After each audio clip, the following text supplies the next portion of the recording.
Welcome back to The Foundry by Forge College. I am absolutely thrilled you're tuning in today. So, we're taking all those fascinating puzzle pieces from our previous lesson on decentralization and network types, and we are finally snapping them all together. This is a core part of our Introduction to Blockchain Technology module within the Blockchain Fundamentals track. And today's the day it all just clicks into a really practical explainer blueprint. Look, if you've been wondering how blocks, ledgers, and network structures actually, work together in the wild to solve real problems, you are in exactly the right place. Let's get into it. Here is our engineering schematic for today's explainer. First, we'll cover the big three fundamentals. Second, the library mental model. Third, testing the supply chain. Fourth, the trade-off checklist. And finally, making your final decision. Section 1, the big three fundamentals: block, ledger, and network. To truly master architecture, you have to realize that blocks, ledgers, and networks, they do not operate in a vacuum. As you can see here, network structure amplifies or mitigates characteristics originating in block and ledger design. Think back to what we've talked about before. A permissioned network concentrates its set of validators, right? And because those validators are concentrated and known to each other, coordination paths are radically shortened. Boom! You get incredibly fast agreement. But on the flip side, permissionless networks distribute validation broadly across the entire globe. You are directly trading that high-speed coordination and low latency for incredible trust minimization. It's a fundamental trade-off. If you want finality in seconds, you absolutely need consensus optimized for fast agreement. If you want ultimate censorship resistance, well, you're gonna have to accept wider propagation delays. Okay, let's dive right into Section 2, the library mental model, visualizing blockchain.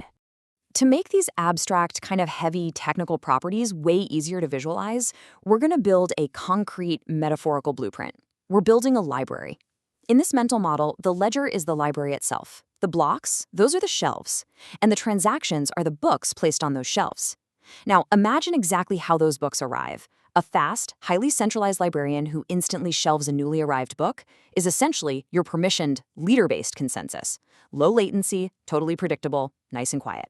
But now, picture a completely open, utterly chaotic cataloging process where 50 different arguing librarians have to literally scream at each other and agree on exactly where a book goes before anyone is allowed to actually put it on a shelf.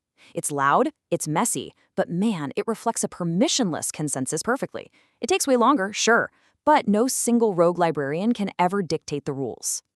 This library metaphor also perfectly illustrates the whole concept of finality.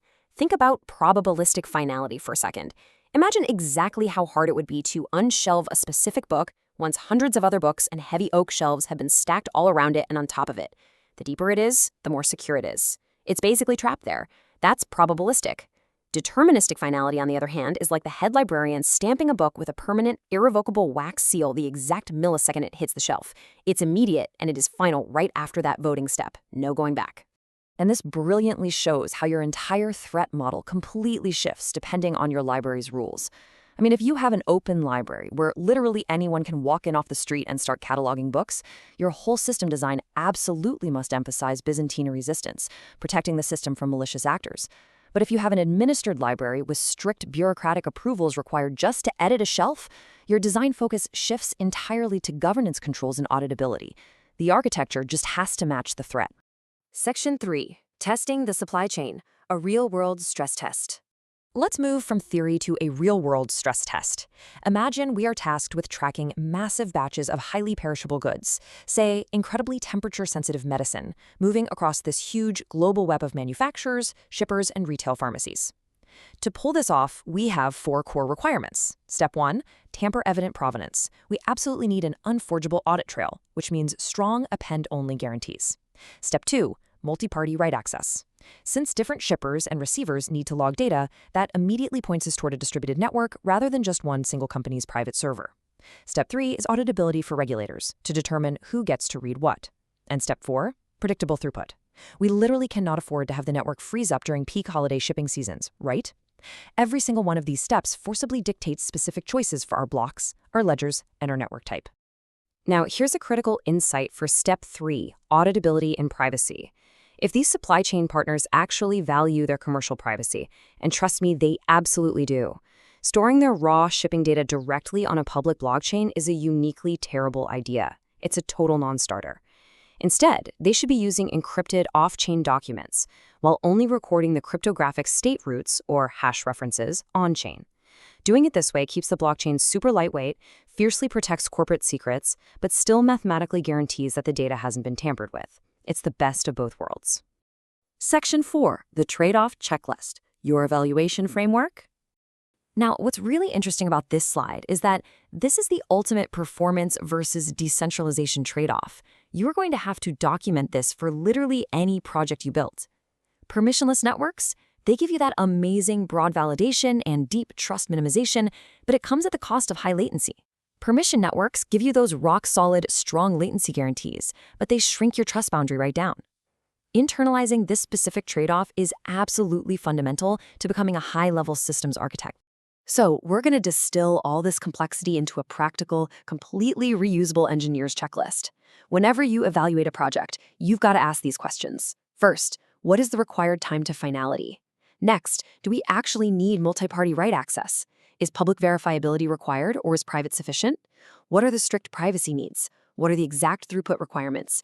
And finally, what's the governance and upgrade process going to look like? By framing your analysis as direct answers to these specific questions, you cut right through the vague, hand-wavy debates and produce solid, evidence-based architectural recommendations. And that brings us to a crucial rule of thumb.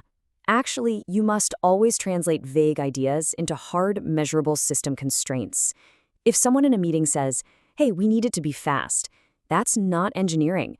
You need to translate that immediately into, "Okay, we need a target finality of sub 2 seconds and an exact throughput of 5,000 transactions per second." Hard numbers let you compare your ledger options completely objectively without getting bogged down by bias. Section 5, making your final decision. Actionable advice. Let's see how this all builds into something you can actually use. This quote right here, it is an absolute goldmine. Prefer hybrid patterns when a single pure blockchain approach fails a concrete requirement. Quite often, the absolute best solution isn't purely public or purely private. Think about it. A permissioned ledger that keeps highly sensitive payloads completely off-chain but then periodically anchors public proofs to a permissionless chain. That is a brilliant way to combine privacy, controlled governance, and unshakable public integrity. Seriously, don't be afraid to mix and match to hit your system constraints. You've got to remember there are no perfect solutions in blockchain engineering. None. There are only calculated design choices and acceptable failure modes when the system is under stress. So when you pitch an architecture, never say, "This is flawless." Instead, say, "We chose this architecture for these exact reasons.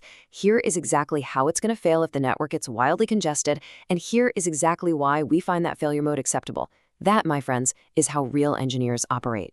So, I want to leave you with this final provocative thought to take into your very next design meeting. What is your project sacrificing for throughput? Because let me tell you, if you think you aren't sacrificing anything at all, you haven't looked hard enough at your own architecture.